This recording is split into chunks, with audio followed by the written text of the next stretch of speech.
একটা জিনিসের জন্য তারিফ করতেই হবে। এই স্যালাডের প্রাইস কত হতে পারে তোমরা বলো? এরকম একটা হোটেলে, বিশেষ করে যে লোকেশনটা দেখো একদম বুলুরঘাটের ঠিক পাশেই। যে কয়েকবার মায়াপুরে এসেছি, আমরা আজ পর্যন্ত কোনোদিন থাকতে হয়নি। মানে আমরা কি করেছি, এসছি ঘুরে টুরে আবার চলে গেছি। তো এই প্রথমবার আমরা মায়াপুরে স্টে করছি। তো আগে মানে এখানে তো অনেক রকম হোটেল আছে, কারণ এত বড় একটা মানে কি বলে টুরিস্ট প্লেস। তো এখানে প্রচুর পরিমাণ হোটেল, গেস্ট হাউস সব কিছু আছে। সোমন গুগল থেকে সার্চ টার্চ করে একটা হোটেল বের করেছে খুঁজে, সেটা হচ্ছে নাম হচ্ছে হোটেল এজে প্লাজা। সবচেয়ে বড় ব্যাপারটা হচ্ছে হোটেলটা যেখানটা রয়েছে সেখান থেকে আমাদের ঘাট এক পাও না, আমরা জাস্ট নদীর পাশেই রয়েছি, হোটেলটা ওখানটাতেই। আর কালকে আমাদের নবদ্বীপ যাওয়ার জন্য খুব সুন্দর সুবিধা হবে, যেহেতু হোটেলটা একদম ঘাটের পাশে। আমরা ঘুম থেকে উঠবো, দেখা যাচ্ছে একদম, আমরা ঘুম থেকে উঠবো আর এই যে ঘাটটা, ব্যাস পার হয়ে ওপাশে নবদ্বীপ। তো চলো হোটেলে চেক ইন করা যাক। এই অবধি আসতে পরে কেউ বুঝতেও পারবে না, মানে এই অবধি আসার আগে অবধি কেউ বুঝতে পারবে না এখানে এত সুন্দর একটা প্রপার্টি রয়েছে। বেশ, ওয়াও, ভিউটা কিন্তু চমৎকার। আচ্ছা, মায়াপুরে প্রচুর টাইপের হোটেল আছে, একদম মানে সবচেয়ে কম দামি হোটেল কত টাকা থেকে শুরু হয়? 350-400 থেকে, 350-400 থেকে। আর এটা এই রুমটা রেন্ট কত? এটা আছে নন এসি হচ্ছে 1599 আর এসি দিয়ে হচ্ছে 2199। হ্যাঁ, তিনজন থাকতে পারবে? হ্যাঁ, তিনজন আরামসে। যদি শেয়ার করে থাকবে তাদের পাশে। আর চেক ইন কখন তোমাদের? চেক ইন সকাল 10টায় আর চেক আউট হচ্ছে পরের দিন সকাল 9টায়। আমাদের যে বেস্ট রুমটা আছে, বেস্ট রুমটা চলো উপরে চলো।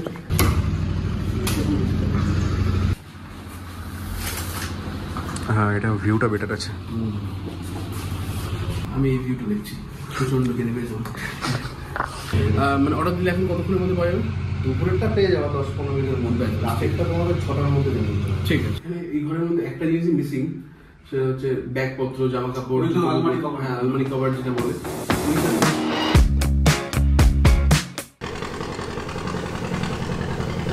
একটা জিনিসের জন্য তারিফ করতেই হবে। এই স্যালাডের প্রাইস কত হতে পারে তোমরা বলো? এরকম একটা হোটেলে, বিশেষ করে যে লোকেশনটা দেখো একদম বুলুরঘাটের ঠিক পাশেই, মাত্র 180 টাকা। চিকেন রয়েছে, চাটনি রয়েছে, মিষ্টি রয়েছে, ডাল রয়েছে, 2 রকমের ভাজা রয়েছে, পাঁপড় রয়েছে, ভাত আছে, পায়েস আছে, আর 2 রকমের সবজি আছে। এখানটায় রয়েছে একটা রুই মাছের ঝোল। এটা যদি আমরা অ্যাড করি তাহলে পরে প্রাইস পড়ে 60 টাকা। তার মানে ধরো 60 টাকা আর 180 টাকা, 240 টাকায় পারফেক্ট লাঞ্চ। এর থেকে ভালো লাঞ্চ দুপুরবেলা কিছু আশা করা যায় না। এটা আমার খুব ভালো লেগেছে, কারণ রুমের যে প্রাইস সেই হিসাবে কিন্তু খাবারটা খুবই রিজনেবল।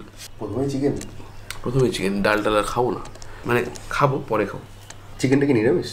চিকেনটা প্রচণ্ড নিরামিষ। মানে এখন আমি জানি না পরে মেনু বাড়াবে কিনা।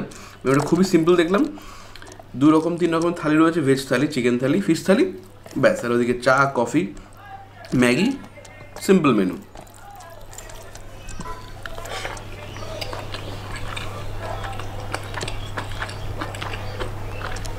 দুপুরে তোদের ভাত খাওয়াটা বেশি হয়ে যাবে দেখবি।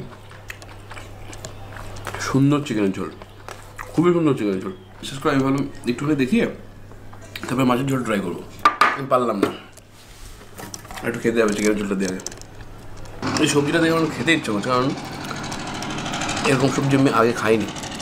রসুন দেওয়া রয়েছে, কাঁচা লঙ্কা দেওয়া রয়েছে, আর লাউয়ের ডাঁটা, আর সব ধনে পাতা দেওয়া আছে। এটা তার চমৎকার, যেমন একদম পাতলা বাড়িতে রুই মাছের ঝোল, এক্স্যাক্টলি ঝোল। মা দুপুরবেলা ভাত দিয়ে খাও, ঝোলটা একটু বেশি করে রেখো, তখন যেরকম ঝোল হয় ওরকম ঝোল মোটামুটি। চিকেন খেলাম, সবজি খেলাম, তারপরে এটা মনে হচ্ছে না একটা মানুষ রান্না করেছে, মানে সেম মানুষ রান্না করেছে, যেটা যে মানুষটা বাকি 2টো রান্না করেছে, বাট মাছটা ফ্রেশ।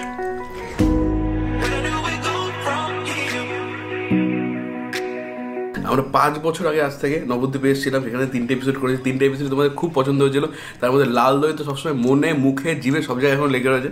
তো সেটা আমরা আগামীকাল ট্রাই করবো।